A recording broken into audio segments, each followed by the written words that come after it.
Hey, medical fair ini satu-satunya loh, pertama kali ya di Indonesia ya. Dan ini menyatukan sekian banyak dari rumah sakit, klinik dan sebagainya sebagai satu edukasi buat kita semua. Dan kira-kira apa yang akan disampaikan hari ini, mari kita berikan tepuk tangan yang meriah untuk PCC. Dan ada Dr. Steve yang akan membantu dan Ibu Risma yang akan juga membantu dari Ken Hope. Kami persilahkan, Ibu. Terima kasih Pak Hari kesempatannya. Saya berdiri aja ya sebentar. Siap. Terima kasih untuk Yayasan Harapan Kasih yang sudah ini kesempatan yang bagus kita bisa bergabung kedua kalinya. Tahun lalu kita juga ikut partisipasi. Terima kasih Bapak Ibu. Di sini ada Ibu Leni. Terima kasih juga Pak Dedi. Ada dari Lions juga, Lions Merdeka. Kebetulan saya juga member Lions, Sandra Kirana. Jadi mewakili juga. Baik, jadi saya mewakili Ken Hope. Mungkin dari Bapak Ibu juga belum tahu semua mengenai Ken Hope dan Parkway Cancer Center. Jadi izin sebentar sebelum saya Dr. Tanuja dari Singapura. Ini mohon maaf, beliau belum bisa hadir secara langsung di Bandung. Mudah-mudahan next bisa untuk beliau hadir bersama-sama Ibu Bapak memberikan edukasi ya. Tapi tetap beliau akan memberikan sharingnya melalui online ya. Jadi tetap ini kesempatan berharga buat kita. Mungkin slide saya sedikit mengenai Ken Hope. Bisa di-share tolong. Ada tadi? Atau nggak usah deh, saya ini aja ya. Jadi sekilas aja, Ken Hope adalah organisasi non-profit yang memberikan konseling untuk siapa saja ibu bapak yang memerlukan informasi mengenai penyakit kanker. Mungkin ingin kebetulan memang kami mewakili Center Onkologi Kanker di Singapura. Jadi nama center kami di Singapura itu Parkway Cancer Center. Mungkin ibu bapak yang sudah mengenal rumah sakit di Singapura, Mount Elizabeth, Gleneagles. Nah itulah Ken Hope dan PCC itu klinik-kliniknya berlokasi di rumah sakit Mount E, Gleneagles, Mount E, Novena ya. Jadi sekilas aja seperti itu. Jadi servis kami, pelayanan kami untuk Bapak Ibu di Bandung ini memberikan konsultasi second opinion pada dokter-dokter kami, kemudian mengaturkan appointment dokternya apabila ada yang mau berangkat, kemudian memberikan info estimasi biaya, treatment plan dan sebagainya. Itu aja mungkin sekilas. Dan kami juga melakukan kegiatan-kegiatan edukasi, seminar, support grup pasien seperti tadi dengan Bandung Cancer Society. Kami sering bekerja sama ya untuk memberikan support, semangat. Sudah di sharing juga tadi oleh Bu Yanti dan teman-temannya mengenai perjalanan pengobatan kanker. Itu mungkin tidak lama. Dr. Tanuja, thank you for your time. Now maybe your turn. Thank you for your to give your talk on this. So hopefully your talk will be useful and fruitful for everybody here. So here is Dr. Stephen who will help you to translate. Thank you. Thanks very much, Risma, and thank you for the invitation to be here. It's truly my pleasure to be here. I'm Dr. Tanuja Rajasegran, a medical oncologist from Parkway Cancer Center, and today I'm going to talk to you about cancer prevention. And my talk is titled 1 in 3 may get cancer, make the odds in your favor. Before I start, can I just check that you can see my screen and you can hear me? Oke, jadi dari Dr. Tanuja berterima kasih banyak atas kehadiran rekan-rekan semua dalam sesi talk show kali ini. Dr. Tanuja ini berpraktek di Mount E di Singapura dan beliau adalah senior oncologist, jadi seorang ahli cancer kalau di Indonesia sih. Dan beliau akan berbicara tentang 1 dari 3 mungkin akan mendapatkan kanker. Semoga itu bukan dari kita gitu. Dan Dr. Tanuja sangat antusias untuk sharing kali ini. Baik. Okay, so I will move on. So I'll start off by telling you that what exactly is cancer. So cancer is an uncontrolled growth of abnormal cells, right? Cancer can start in any organ of the body, and so cancer can starts off as a group of abnormal cells, and these cells continue to grow, and they eventually affect the function of the primary organ that they start with. So for example, if the cancer cells are in the lung, they continue to grow, they affect the function of the lung, and then they can spread to other parts of the body outside of the lung, such as the liver, the bone, and the brain, and they can potentially affect the function of these organs as well. Right, the lifetime risk of developing cancer in anyone now is said to be about 40%. So if we translate that, it comes to about 1 in 3 or 1 in 4 people. So that means if you have 4 people sitting next to you, one out of that 4 people will eventually get cancer, and the risk of dying from cancer is about 20%. Unfortunately, these are very sobering statistics. Oke, jadi penjelasan awal tentang kanker. Kanker itu adalah pertumbuhan sel yang tidak normal. Jadi sel itu akan terus bertumbuh dan akan mengganggu fungsi normal dari selnya. Semisal organ paru, misalkan dia terkena di kanker paru, dia akan mengganggu fungsi normal dari organ parunya. Kemudian kanker itu juga selnya bisa bertumbuh secara cepat dan menyebar. Misalkan dari paru, dia akan menyebar ke otak atau ke organ-organ lain dan mengganggu fungsi dari organ tersebut. Kemudian resiko untuk kita terkena kanker itu adalah 1:3 atau 1:4. Jadi misalkan kita bertemu dengan 4 orang, mungkin salah satunya itu akan terkena kanker. Kemudian resiko untuk meninggal karena kanker itu adalah 20%. Jadi ketika kita sudah terkena kanker, ya ada risiko 20% itu. Baik, next, doctor. Okay, so this is statistics for Indonesia itself. These are common cancers in both males and females in Indonesia. So if you look at the top 5 cancers in Indonesia, number 1 is breast cancer, the second is cervical cancers, third is lung cancers, fourth is colorectal cancers, and the fifth is liver cancers. Baik, jadi ini adalah resiko kanker yang terjadi di Indonesia. Ini sumbernya diambil tahun 2020. Resiko terbesar untuk kanker di Indonesia adalah kanker payudara, diikuti oleh kanker serviks, kemudian kanker paru, kanker kolorektal atau kanker usus, kemudian kanker liver atau hati. Next. Okay, so is there anything, so we know that cancer is very prevalent, is there anything that we can do to prevent cancer, right? So there are certain things that we can avoid. So for example, if you are a smoker, please definitely stop smoking, because 1 in 3 cancers is linked to smoking. Secondly, even if you're a non-smoker, if you are exposed to secondhand smoke, please ensure that you avoid exposure to secondhand smoke, because exposure to secondhand smoke also increases the risk of cancers. And also limit alcohol intake. It is okay to have to drink socially, but definitely if you drink, do it in moderation. Jadi sekarang kita udah tahu resiko kanker itu bagaimana dan seberapa bahaya kanker, bagaimana kita menghindari agar kita tidak terkena kanker. Untuk yang pertama yang tersering itu adalah merokok. Jadi untuk resiko kanker, terutama kanker paru-paru, kita lebih baik berhenti merokok. Kemudian hindari juga merokok pasif. Jadi mungkin kita aja tidak merokok, tetapi orang di sebelah kita atau orang sekitar kita yang merokok. Karena asap rokok itu juga beresiko untuk meningkatkan resiko kanker, terutama kanker paru. Kemudian yang ketiga adalah membatasi alkohol.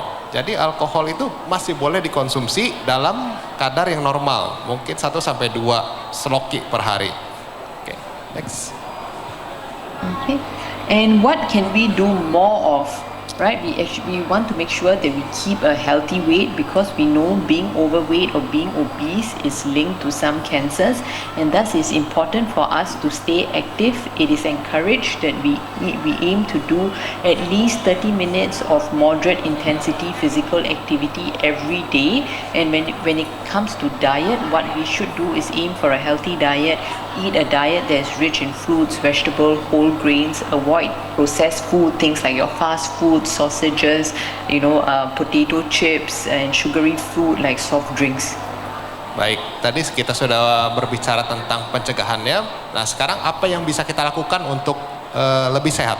Pertama, menjaga berat badan tetap ideal. Karena berat badan berlebih atau mungkin kategori obesitas itu akan berisiko terhadap beberapa kanker bisa bertumbuh. Lalu kita juga harus tetap aktif setiap hari, minimal 30 menit berolahraga setiap hari itu sudah cukup. Kemudian makanan yang bergizi, makanan itu harus dipilih juga, lebih banyak di buah-buahan, sayur-sayuran, kemudian banyak seperti gandum dan sebagainya. Dan itu kita harus menghindari makanan yang diproses, misalkan makanan-makanan yang instan, yang terlalu manis, atau makanan-makanan seperti daging merah itu juga harus dibatasi. Next, look. Okay, and what else can we do to decrease our risk of cancer? So for women, we know that as you saw in the earlier slide, breast cancer is the number one most common cancer in women in Indonesia. So what we want to do is, of course, what we can do is we want to decrease our risk of breast cancer. One way that we can do this is also make sure that we are up to date with our screening. So for women above the age of 40, you are advised to go for mammograms regularly. This is to pick up early stage of breast cancer. If breast cancer is picked up early, then the chances of cure is much higher. Similarly, to screen for cervical cancer, women should go for pap smear. It is advised that women who are sexually active to make sure that they go for pap smear together with the screening for the human papilloma virus. That should be done at least once in 3 years. The next thing, we also want to be up to date with our vaccination. So we know that cervical cancer is caused by a virus called the human papilloma virus. And what we want to do is vaccinate our children against this virus, both males and females, and speak to your doctors about the human papilloma virus vaccination. And also for women, we know that breastfeeding decreases our risk of breast cancer. So if you're a young lady who just had a child, definitely see whether breastfeeding is an option for you. Oke, kemudian apalagi yang bisa kita lakukan untuk mencegah kanker? Yang pertama itu untuk para wanita yang mungkin masih menyusui atau yang akan menyusui. Menyusui itu ternyata mengurangi resiko kanker, terutama kanker payudara. Karena ketika menyusui itu terdapat hormon yang dapat mencegah timbul sel kanker. Jadi apabila ada wanita yang akan menyusui atau sedang menyusui, itu adalah hal yang baik karena akan mencegah bertumbuhnya sel kanker di kemudian hari. Kemudian yang berikutnya bisa kita lakukan adalah mengambil waktu untuk screening. Nah, screening itu bisa bermacam-macam, misalkan pada kanker payudara itu bisa dilakukan mamogram setiap 2 tahun sekali, atau misalkan pada kanker serviks itu bisa dilakukan pap smear setiap 3 tahun sekali untuk men-screening. Jadi supaya tidak ditemukan pada stadium lanjut, lebih baik sedini mungkin ditemukannya. Kemudian harus update juga terhadap vaksinasi apabila kita, terutama perempuan, dia aktif secara seksual, itu harus melakukan vaksinasi secara vaksin HPV, karena virus HPV atau human papilloma virus itu dia sangat berisiko untuk timbulnya kanker serviks. Oke, next doc. Okay, so but let's say what do we do if, let's say, despite our best efforts, we are still afflicted with cancer? So for example, let's say, I don't drink, I don't smoke, I exercise, and then I still get cancer. That is a possibility. Is it the end of the world? Oke, jadi apa yang kita lakukan setelah kita sudah melakukan semua pencegahan tadi, kita sudah hidup sehat, kita tidak minum alkohol, tidak merokok, tetapi kita masih bisa terkena cancer. Nah, apa yang harus kita lakukan berikutnya? Oke, next.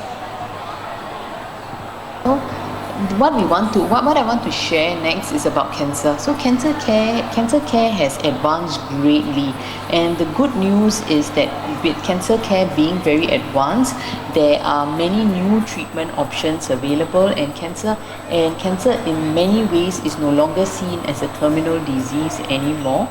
And in cancer, because things have become so complex, it is not just one doctor dealing with a patient. Usually what we do is we have a multidisciplinary team taking care of a cancer patient, especially in our Parkway Cancer Center Hospital. So for example, let's say we have a patient with a breast cancer, they have a breast lump, so you have the surgeon, for example, the surgeon, for example, will do the surgery to remove the lump, and then you have the specimen sent to the pathologist, who will then look at the pathology specimen under the microscope, make a diagnosis of the type of cancer there is.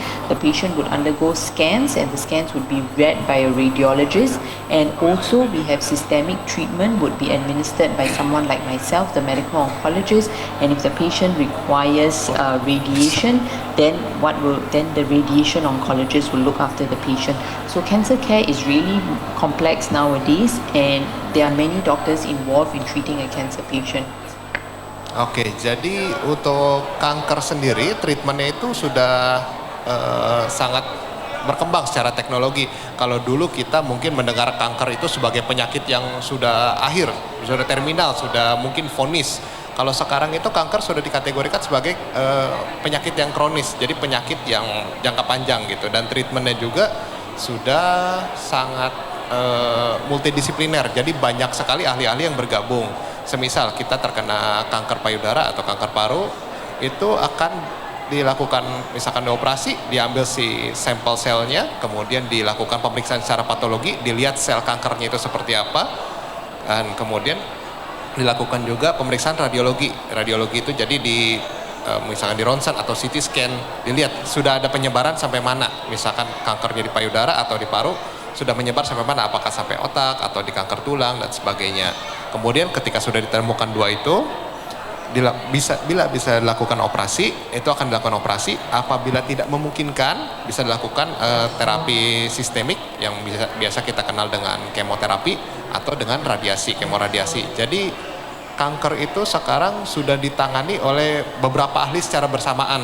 Jadi bukan satu dokter ahli kanker untuk satu pasien, tapi ketika kita menemukan satu pasien dengan kanker, itu akan ditangani oleh beberapa dokter ahli di bidangnya.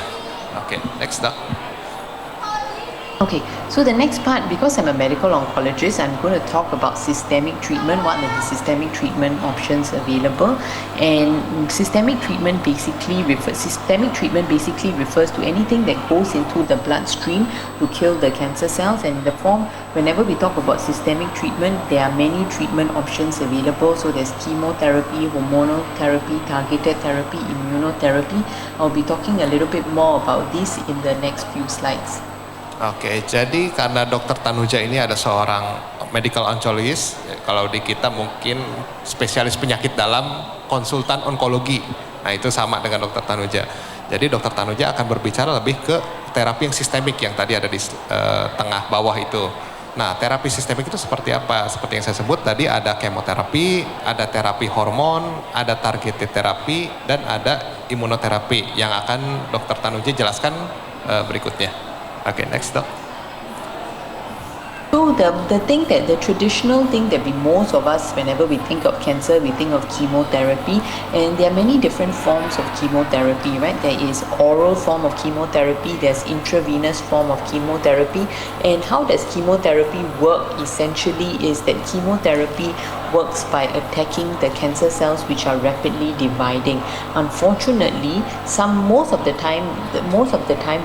most of our other normal body cells are not actively dividing, except for example things like your hair, which continues to grow, and so these may be affected by chemotherapy, right? So chemotherapy works by killing the actively dividing cells, but unfortunately it also comes with certain side effects. Oke, jadi selama ini kita pernah mendengar kemoterapi. Kemoterapi itu seperti apa sih? Kemoterapi itu secara dasarnya menyetop sel yang sedang membelah diri. Jadi sel-sel yang membelah diri secara aktif, misalkan rambut, kuku, itu kan akan tumbuh terus-menerus. Tetapi ada beberapa sel yang tidak bertumbuh, jadi udah stop tumbuhnya pada usia tertentu. Misalkan seperti gigi atau sel otak itu akan berhenti pada usia tertentu. Nah, kemoterapi ini bekerja dengan menyetop pertumbuhan selnya.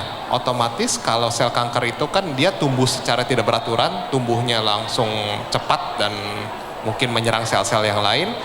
ketika sel kanker itu sudah di stop, otomatis yang sel normal kita, sel yang sehat juga ikutan stop pertumbuhannya. Jadi mungkin rambut juga jadi tidak bertumbuh secara maksimal atau malah rontok, kuku juga malah jadi gampang patah. Nah seperti itu. Jadi kemoterapi itu secara dasarnya menyetop pertumbuhan sel, baik sel yang cancer maupun sel yang sehat. Oke, next. Okay, so the next thing we want to talk about is targeted therapy. So we know how chemotherapy works. If let's say we want to describe chemotherapy versus targeted therapy. So for example, in a forest, if you have one sick tree, right, what we ideally want to do is just remove that sick tree. But chemotherapy, in a sense, is a bit like a nuclear bomb. Boom. We not only kill the sick tree, but we also kill the surrounding trees. But that's not what we want, right? Ideally, if there's a cancer cell, or in this case in a forest, if there's a sick tree, we just want to remove that particular tree, target it and remove it, right? Rather than damaging all the surrounding trees, or in a sense of the body, we just want to remove and target the affected cancer cells rather than destroying all the normal cells around it, and that is the aim of targeted therapy. Oke, jadi kita akan berbicara tentang kemoterapi yang tradisional dengan yang lebih advance, yang lebih lanjut itu targeted therapy. Jadi kemoterapi secara tradisional itu mau sel sehat, mau sel sakit akan langsung dirusak, dihilangkan. Ibarat kita ada di satu kebun, ada satu tanaman atau pohon yang rusak, kita tidak mau kan merusak seluruh isi tamannya. Jadi kita cuma mau ambil yang pohon yang matinya atau yang rusaknya itu sudah beres. Nah, kemoterapi yang tradisional itu dibabat semua, dihabis. Jadi ibarat seperti bom nuklir, dibom, hilang semuanya si satu taman itu. Nah, kalau targeted terapi, kita cuma mengambil sel yang sakitnya saja, kita cuma mengobati sel yang sakitnya saja. Seperti itu. Oke, next. Okay, so it is particularly in lung cancer where we have used targeted therapy, or what we call precision oncology. In lung cancer, previously, whenever we talked about someone with stage 4 metastatic lung cancer, we used to say, oh no, it's a death sentence, he only got 6 months to live. But in the last about 5 to 7 years, what we've been able to do is to find out the exact genetic mutation or genetic abnormality that is driving the lung cancer. And because we are able to detect this particular genetic abnormalities, we have drugs to be able to target this genetic abnormality. So this is what we call targeted treatment. And in lung cancer, the most commonly mutated gene is something called the EGFR gene, and we find that in this we have an oral drug that particularly targets this gene. Oke. Jadi targeted terapi itu ibaratnya seperti ini. Kalau dulu kita berbicara tentang kanker paru, misalkan stadium 4 itu sudah vonis, wah udah stadium 4, udah stres, udah kalut lah, udah nggak tahu lagi mau gimana, udah ibaratnya tinggal nunggu waktu gitu. Nah kalau sekarang perkembangan 5-7 tahun terakhir ini, kita bisa tahu, kita bisa pinpoint di mana nih sel yang genetiknya yang bermasalahnya, mutasinya ada sebelah mana. Seperti yang kita lihat di depan ada beberapa contohnya, misalkan pada mutasi genetik sel kanker paru, itu ada EGFR, ada ALK dan sebagainya. Nah, dengan kita menarget satu mutasi genetik ini yang secara spesifik ini, kita bisa menyisihkan atau menghindari sel-sel yang sehat itu jadi tidak rusak. Jadi kita cuma benerin yang satunya aja. Oke, next up. Okay, so this is an example. So if you look at the CT scan below, this is an example of one of my patients with metastatic stage 4 lung cancer. You can see all the white spots in the lung. That is basically the cancer.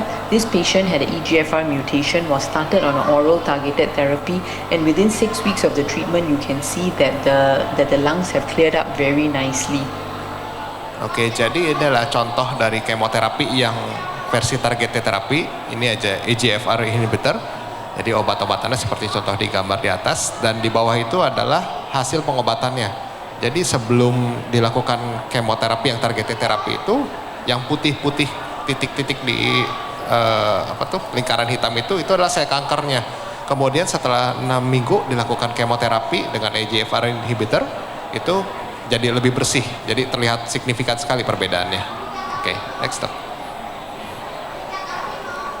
So I will just share a case scenario with you of one of my patients. So this is a 35-year-old Filipino lady.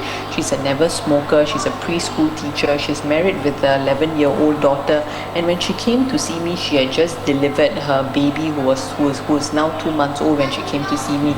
She was having a persistent cough of about 4 months duration. She had seen multiple GPs, and many people told her that this cough was related to her pregnancy, right? But after she had delivered, she started coughing out blood. Husband was worried, brought her to the emergency department and thinking that this was going to be pulmonary embolism. Oke, jadi ini adalah kasus yang Dr. Tanuja tangani. Ini adalah pasien umur 35 tahun, perempuan, tidak pernah merokok, guru TK, kemudian sudah menikah dengan anaknya umur 11 tahun dan satu lagi masih baby, umur 2 bulan. Nah, ketika datang ke keluhan ke dokter itu dengan batuk-batuk yang tidak sembuh selama 4 bulan. Kemudian sudah bertemu dengan beberapa GP atau dokter umum dan dikatakan kalau batuknya itu karena GERD. Jadi GERD-nya itu berhubungan dengan kehamilannya. Kemudian pada satu ketika 1 bulan setelah melahirkan dia melihat darah. Jadi ada darah di dahaknya itu, ketika batuk keluar darah otomatis panik, langsung dibawa ke IGD dan dikatakan kemungkinan ada emboli paru. Oke, next dok. But eventually when the patient came to see me, this was a scan and this was an x-ray. You can see that there's an abnormal white patch here in the scan, and this unfortunately is not normal. So what we did was we went for further workup. She had a biopsy and this was found to be stage 4 lung cancer, unfortunately. But the silver lining was that she had a mutation called a ALK mutation in her lung cancer. So when she first came to see me, although she had just delivered her baby, her weight was only 38.5 kg. So I started her on an oral targeted therapy that targets the ALK mutation, and within 2 weeks her cough had significantly improved and her weight had increased as well. Oke, jadi pada slide sebelumnya yang ditunjukkan itu adalah gambaran ronsen ya dan CT scan daripada paru-paru dari pasien itu, dan dikatakan itu ada bercak yang tidak normal, ada bercak-bercak putih yang tidak normal seperti yang kita lihat di obat yang sebelumnya itu. Nah, kemudian dilakukan pemeriksaan lebih lanjut, di MRI otak itu nggak ada masalah, di CT abdomen atau di CT scan bagian perut itu tidak ada masalah, dan dilakukan pemeriksaan patologi. Nah, dari sel itu ditemukan ada sel kanker paru metastatik dengan hubungannya dengan adenokarsinoma. Jadi ada sel jinak yang menjadi ganas. Dan dilakukan pemeriksaan lebih lanjut lagi, ternyata ada mutasi genetiknya di ALK. Kemudian datang ke dokter Tanuja dan diberikan terapi. Yang pertama diberikan targeted terapi itu dilakukan selama 2 minggu dan langsung signifikan. Jadi kondisi klinisnya, kondisi badannya secara umum meningkat secara signifikan, batuknya langsung berkurang, kemudian nafsu makannya meningkat, dan berat badan juga meningkat secara signifikan di 1,5 kilo selama 2 minggu. Oke, next up. Okay, and this is a scan. So this is an initial scan, and then within 8 weeks of starting treatment, you can see that the lungs have cleared out quite nicely, and there's no more of the white patch has become much less. Oke, jadi di sini kita bisa lihat yang tadi hasil CT scan itu yang sebelum dan sesudahnya 2 bulan setelah dilakukan kemoterapi.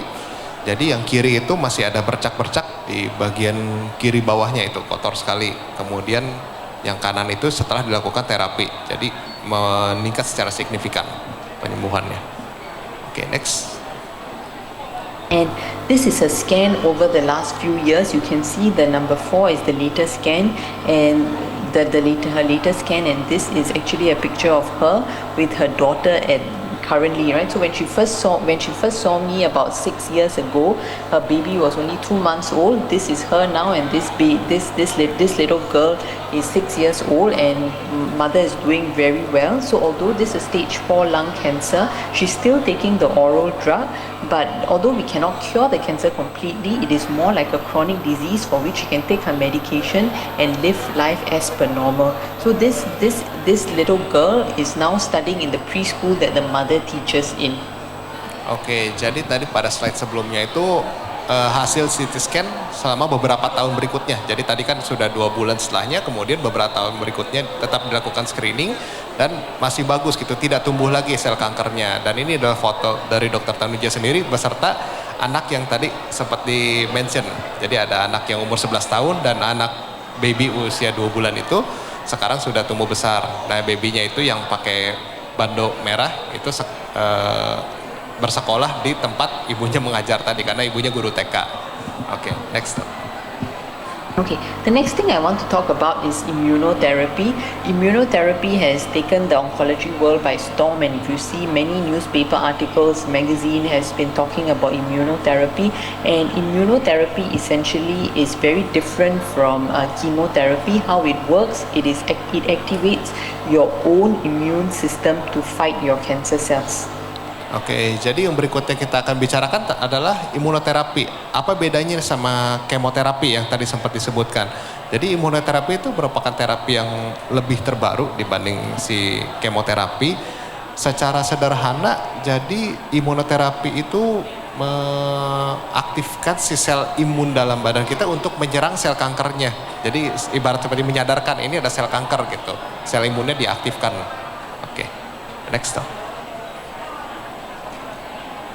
So this one I share with you another case scenario for one of my patients who had immunotherapy. So this is a 70-year-old Indonesian male. He's non-smoker, is a retired insurance agent. He was diagnosed with kidney cancer in about April 2020. He had a surgery to remove the kidney.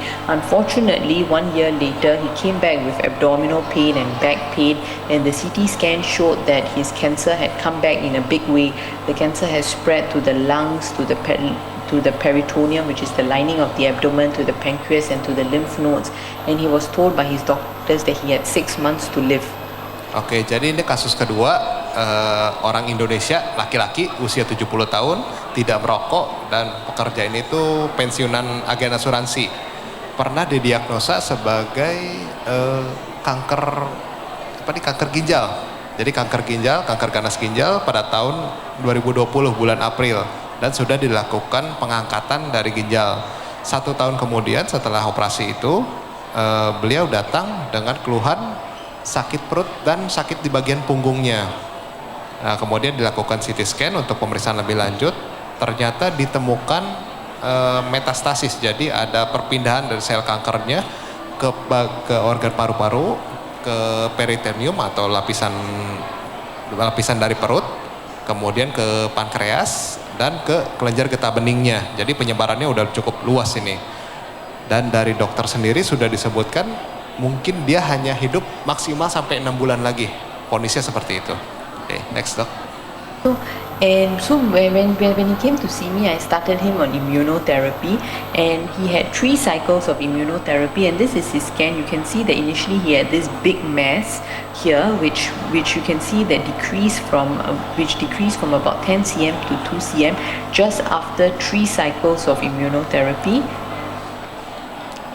Oke, jadi pada gambar ini adalah gambar setelah terapi ketiga dari imunoterapi. Jadi pada gambar yang kiri bisa kita lihat ada garis kuning di ujung kiri itu.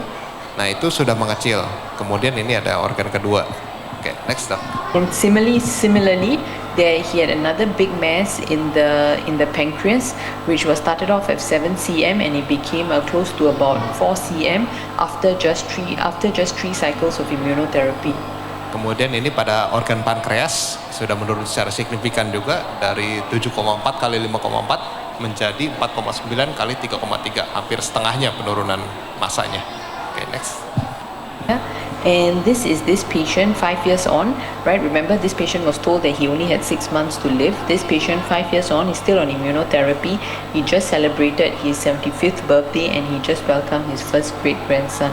So immunotherapy is truly life-changing in many ways. Nah, jadi ini foto pasiennya 5 tahun setelah kejadian itu, dan pasien ini masih dalam imunoterapi, jadi masih menjalani imunoterapi. Baru saja merayakan ulang tahun yang ke-75. Jadi tadi dari vonis hanya 6 bulan lagi hidupnya di usia 70 tahun, sekarang dia ulang tahun ke-75. Dan sekarang sedang merayakan kelahiran dari cicit pertamanya. Oke, next. Okay, the next thing I want to talk about is something called CAR T-cell therapy, and we know that basically how it works is that whenever we have cancer cells in our body, our immune cells are supposed to identify the cancer cells, go and attack and kill the cancer cells. However, our cancer cells are very clever and they are able to hide away from our immune cells. So CAR T-cell therapy, which stands for chimeric antigen receptor T-cell therapy, what they do is we actually take out the T cells from your body, bring it to the lab, modify it in such a way, and we put a new receptor onto the T cell so that you'll be specifically able to identify the cancer cells in your body, and we re-infuse these T cells into your body. This is called CAR T cell therapy. Oke, jadi ini adalah terapi terbaru yang dinamakan CAR T-cell therapy. Jadi CAR T-cell itu seperti apa? Jadi pada yang sebelumnya imunoterapi itu masih ada kegagalan. Misalkan si sel kankernya itu bermutasi lagi. Karena sel kanker itu pinter, ketika dia udah tahu ada yang bisa melawan dia, bisa menghancurkan dia, dia bisa bersembunyi. Dia bisa menyembunyikan dirinya, melapisi diri dengan protein-protein lainnya agar tidak terdeteksi lagi dengan sel imun kita. Nah, CAR T-cell therapy itu bekerjanya, jadi dikumpulkan si sel imunnya atau bisa kita sebut T-cell. Nah, kemudian dikumpulkan, dimodifikasi di laboratorium, jadi dipasang, ibaratkan sih dipersenjatai lah. Jadi dikenalkan dengan sel kankernya ini seperti ini, kemudian dipersenjatai dengan antibodi yang spesifik untuk menyerang kanker itu, kemudian dikembalikan lagi ke tubuh kita.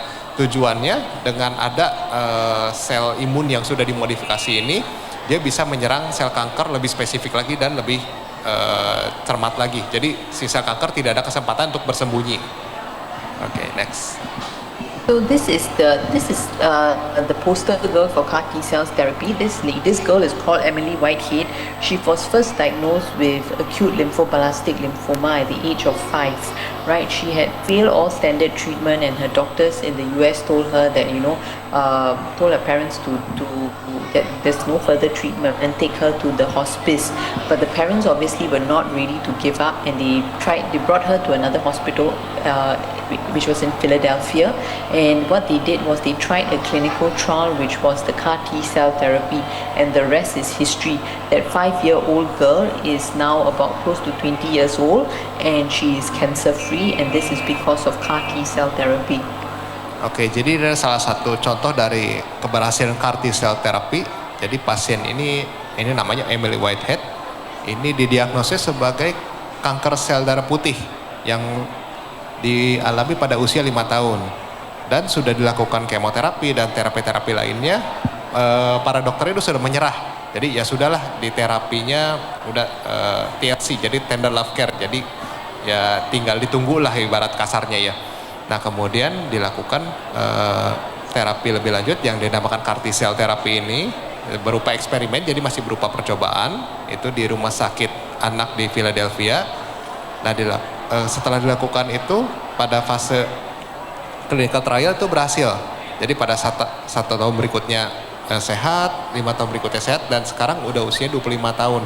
Jadi masih tetap sehat. Jadi CAR T-cell ini bisa dinyatakan berhasil pada terapi ini. Oke, next. Okay, the last thing I want to talk about is proton therapy.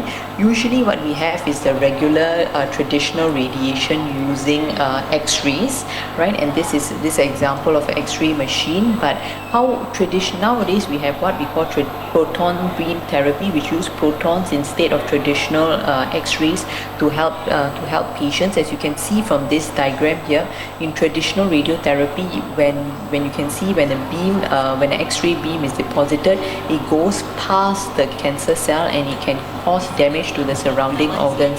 But whenever we have proton therapy, the proton beam stops at the tumor, and this results in less damage to the surrounding tissue. And this is particularly useful in patients with head and neck cancers, in patients with young children with cancers, because this also reduces the risk of secondary radiation-induced malignancies. Okay, before that, Doc, I have information that we have only 5 minutes left for the Okay, presentation. this is my life size. This is my last. Oke. Baik, berikutnya adalah proton beam terapi. Jadi proton beam terapi adalah merupakan modifikasi dari radioterapi. Kalau secara gambar ini radioterapi itu ketika kita melakukan terapi laser mungkin ya kalau di istilah di Indonesia itu. Jadi ketika kita ngelaser itu tidak kena ke sel yang kankernya saja, tapi ikut kena yang ke belakang-belakangnya juga. Jadi yang dilewati oleh si sinar itu akan ikutan rusak. Nah, proton beam terapi itu dia menyasar. Jadi ketika sudah sampai ke sel kanker itu dia berhenti, tidak dilanjutkan lagi ke belakangnya si lasernya itu. Nah, tujuannya apa? Kenapa kita harus modifikasi terapi ini? Karena kalau misalkan kanker itu berada di organ yang sangat spesifik, misalkan di bagian otak atau di bagian leher, itu kan banyak organ-organ di sekitarnya juga yang kecil-kecil. Nah, itu jangan sampai rusak, jangan sampai ikutan terganggu juga. Nah, maka dilakukan modifikasi dari radioterapi namanya proton beam therapy. Oke, next up. So to conclude, basically we say that cancer incidences are on the rise. However, the treatment landscape of cancer has evolved greatly. So cancer is no longer viewed as a terminal disease, but rather as a chronic disease. Baik, sebagai take home message-nya atau kesimpulannya, jadi kanker itu angka kejadiannya sedang meningkat untuk saat ini.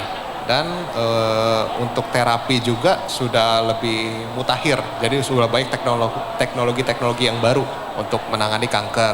Dan kanker itu sudah tidak dipandang sebagai penyakit yang vonis, jadi penyakit yang sudah terminal, sudah tidak ada jalannya lagi, tetapi sudah ditreat sebagai penyakit yang kronis, jadi masih bisa dilakukan pengobatan dalam jangka panjang. Oke. That's enough, Doc. So that's all I have. I thank you very much for your attention. I'm happy to take any questions if you do have any. Oke, terima kasih atas perhatiannya. Apabila ada yang mau bertanya, silakan. Okay, thank you, Dr. Tanuja, for your slide. It's very good education for us. Maybe we will open for the question to the audience, yeah, Dr. Tanuja, because of a lot of the, maybe some of the patient, some of the audience wants to ask some question to you. Ibu Bapak mungkin ada yang bertanya, ini kesempatan yang bagus buat Ibu Bapak, kebetulan ada dokter kami, tadi kan dijelasin ini ada pengobatan baru, pengobatan di kami ya, salah satunya yang terbaru ada proton beam, ada kartisel, tadi ada target terapi ya dok ya, kemudian imunoterapi sih sudah ada di sini, tapi ada beberapa yang baru itu, jadi kita mengenalkan beberapa treatment baru di center kami di Parkway Cancer Center. Baik, saya persilahkan Ibu Leni dulu mungkin, Bu, ada yang bisa ditanyakan apa? Okay, good morning Dr. Tanuja, I'm Leni. Morning. I want to ask, is there some of the cancer patient, I mean they are having cancer, lung cancer, but I heard they don't have the symptoms at all. But when they check, then it's found to be at stage 3 or 4. So what should we do, like us, for the screening? What kind of screening do we have to do? Okay, so that is a fantastic question.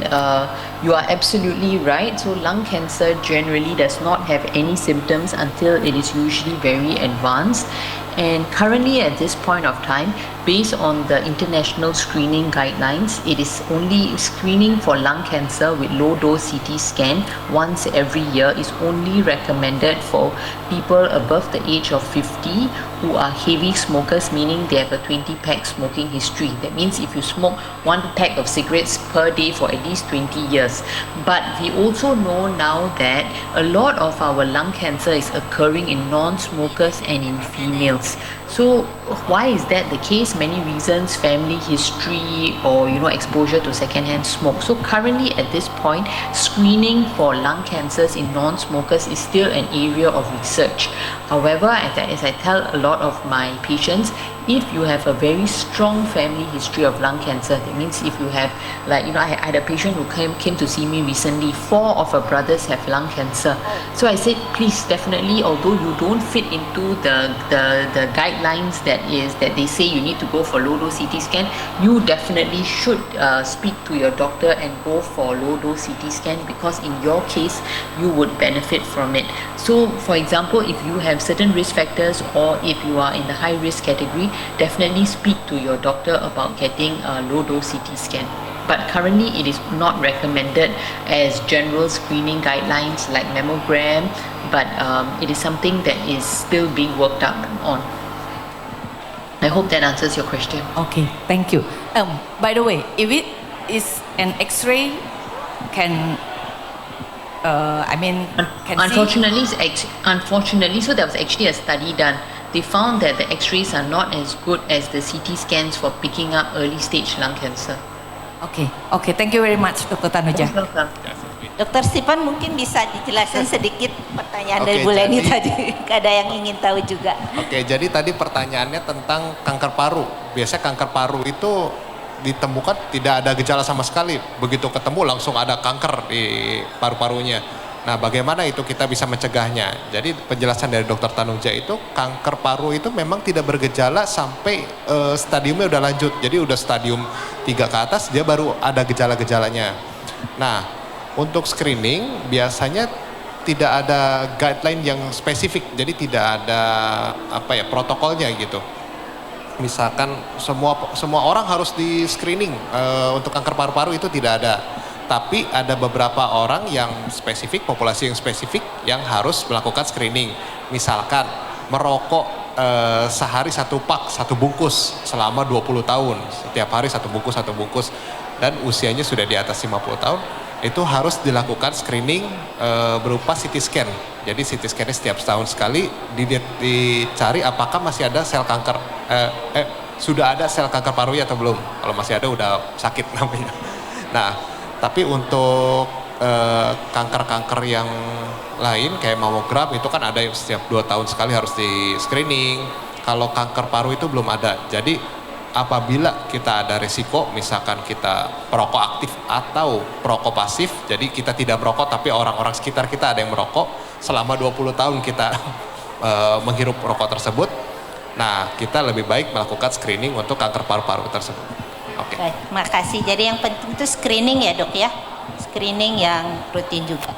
Baik, mungkin ada lagi yang bertanya, Bapak yang di belakang, Bapak siapa maaf. Ini kami nanti buat yang bertanya, kita ada apresiasi, kita memberikan hadiah ya, gift ya Bu ya. Jadi dari kami sebagai apresiasi kepada Ibu Bapak. Silahkan Pak, mau bertanya apa?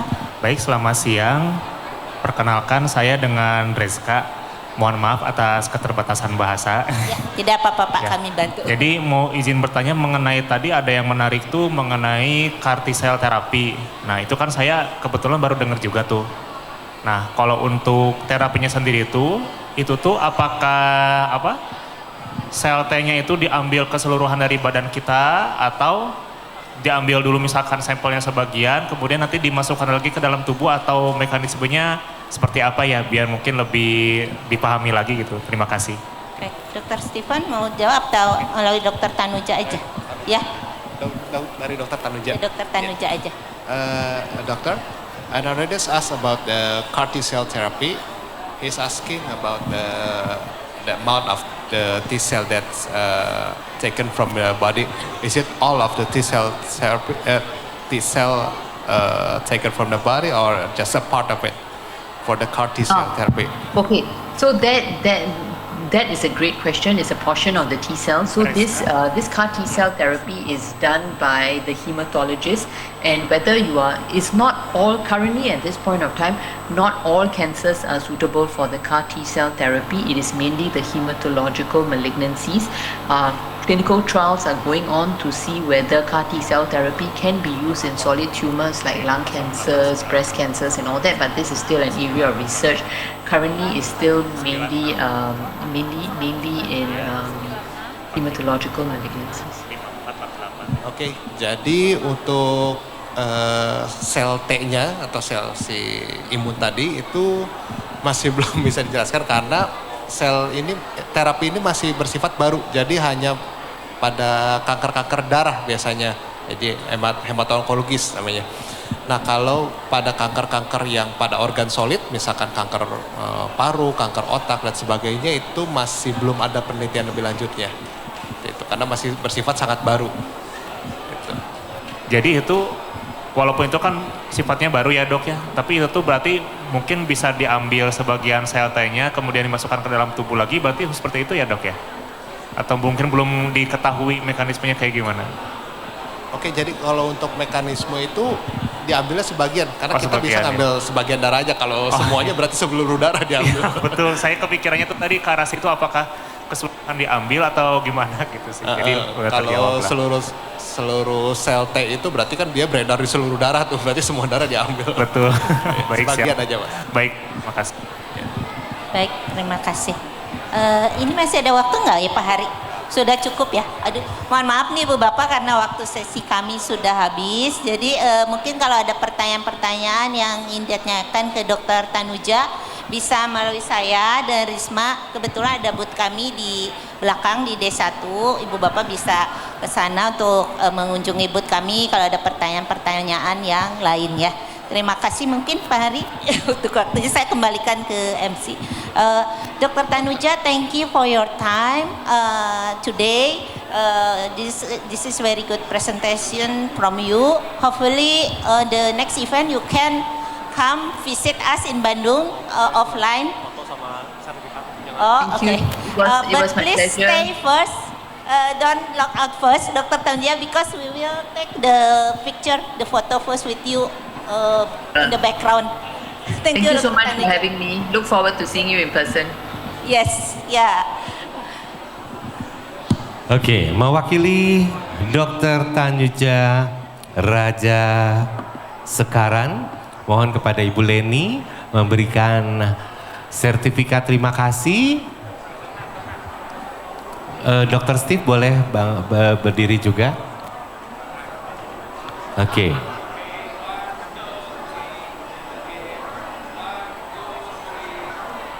Baik, hadirin boleh kita sambut dengan tepuk tangan Anda PCC. Bagi Anda yang ingin bertanya lebih lanjut, silakan nanti ada booth-nya di sebelah sana. Terima kasih Ibu Risma, terima kasih Dr. Steven.